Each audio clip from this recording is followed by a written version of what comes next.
Bulange Plaza ekizimbe ekikwaniriza mu mbirizi za Bulange ekyazimbibwa ne kikoma ku myaliro 2 munda mu mbuga enkulu eya Buganda.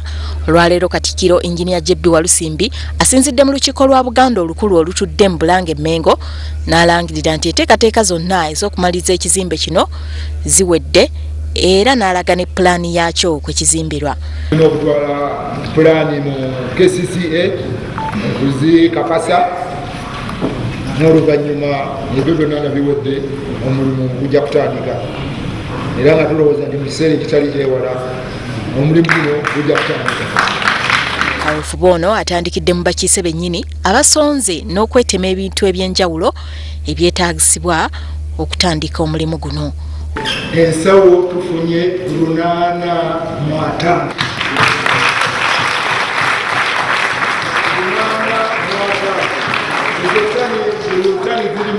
Tani ana mumeka tani ana mubiri n'ekitundu mwebale nnyo bannange mwebalire ddala.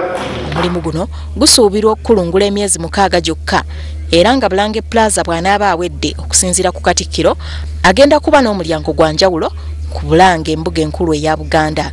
Bulange Plaza kigenda kubeera kya busuubuzi nga singa kinaaba kiwedde kisuubirwa okwongera okufujjirira ku gavumenti ya Buganda.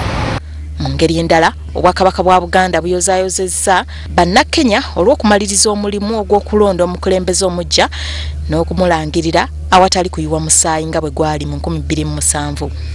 Stella Nabakooza, WBS TV, Bulange Mengo.